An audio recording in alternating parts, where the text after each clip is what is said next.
Hello and welcome to another episode of Crop Roadshow. In this episode, we'll talk about 3 more Cattleya orchid species. Just to let you know, for this episode, the ranking will be done a little bit differently. None of the species here have ever been used in extensive breeding, unlike the species listed before or the hybrids and species listed after. As such, it'll be ranked out of 6 for ornamental and ease of growth properties, with the breeding history and trait qualities being used as bonus points. You'll start off with Cattleya percivaliana. In England, up until and including the 1940s, one could go to a florist shop and buy Cattleya percivaliana for Christmas. This is one of the only wild species that blooms directly at Christmas time. This orchid was first discovered in the 1900s. During this time, they had an orchid for every single month of the year, except for one, December.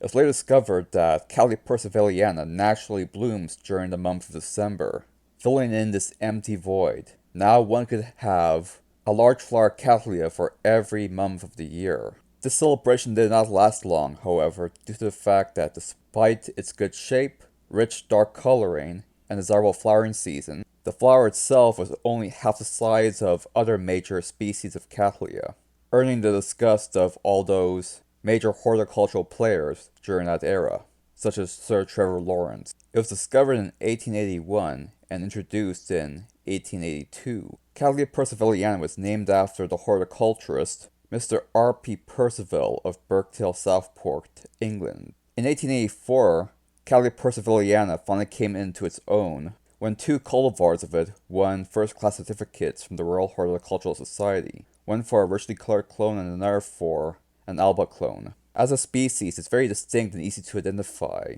Its fragrance is very unique, and it can be only found in this species in terms of Cattleyas. It's often described as spicy. Some people like it, but not everyone does. Another factor would be its lip color. The lip color is a mixture of deep purple and orange, and the lip color has been described as being similar to that of a Persian rug. People attempted to breed with it to incorporate that trait into other hybrids. It did not work, however.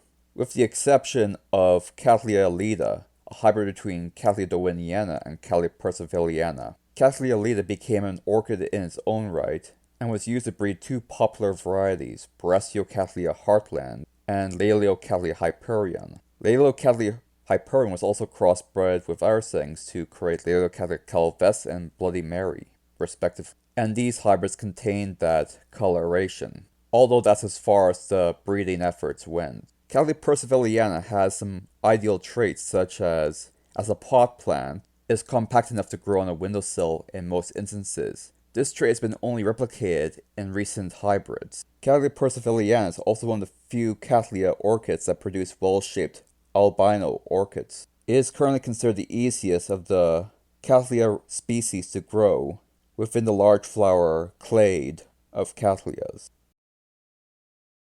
From an ornamental property standpoint, I give it a 3 out of 3 due to its unique color and fragrance, as well as flowering season, which is not found in the other large flowered species. For ease of growth, I give it a 3 out of 3 based on the recommendations of Arthur E. Chadwick, the source I'm using. For trait qualities and breeding history, I give it a 1 out of 3 for each one. Due to the limited breeding history and the limited ability for the unique lip to be passed on, overall I give it an 8 out of 6. The next orchid on our hit list would be Cattleya crispa.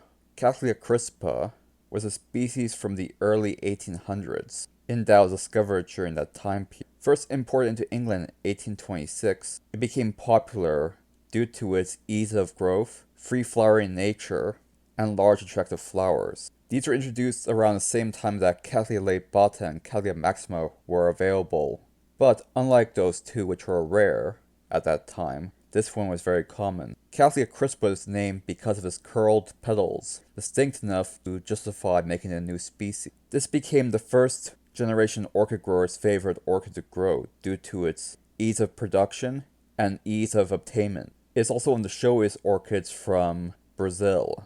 It was used historically to breed several different varieties. The only one that remains still in use would be Cattleya nyssa, considered one of the finest products of orchid hybridization. It was a hybrid between Cattleya crispa and Cattleya worcestershire. However, it ran to a snag. Well, 2 snags to be specific. Number 1, it got placed into the Laelia genus alongside Cattleya purpurata due to its unique trait of having 8 pollina instead of 2. Like Cattleya purpurata before, DNA evidence moved it back into its original gene. The second thing that happened was that the petal shape of Cattleya ludimania and Cattleya triani became the popular petal shapes, leaving Cattleya crispa and its unique twisty petals in the dust. And so Cattleya crispa went into the wayside of history, only existing in very niche locations in cultivation, because everybody wanted a round flower at that time period. As a result, no more crosses or cultivars were bred since the 1950s.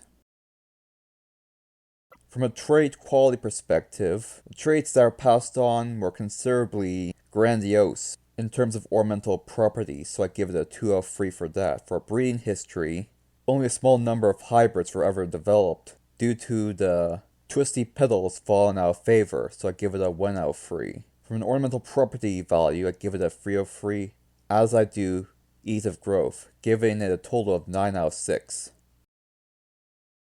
The next orchid, and our last orchid for this episode we'll cover, is Cattleya iricolor. Cattleya iricolor has the most intense and distinctive fragrance. The fragrance is so vast that once it gets in bloom, the fragrance permeates everything, including the neighbor's house. Now, the appearance of Cattleya iricolor is not that spectacular in terms of looks. It's very subtle in its beauty. Its fragrance, however, is not so subtle, and the perfume is, well, really in your face with its intoxicating fragrance. As a consequence of its intense fragrance, the flowering season is very short, lasting only 2.5 weeks. It was first discovered in 1874 by the botanist H.G. Reidenbach. Due to its spidery-shaped flowers and small size of the flowers, it did not make it into the breeding scheme of very many orchids. The only known crossbreed was a cross between Cattleya mossiae and Cattleya iricolor called Cattleya philo.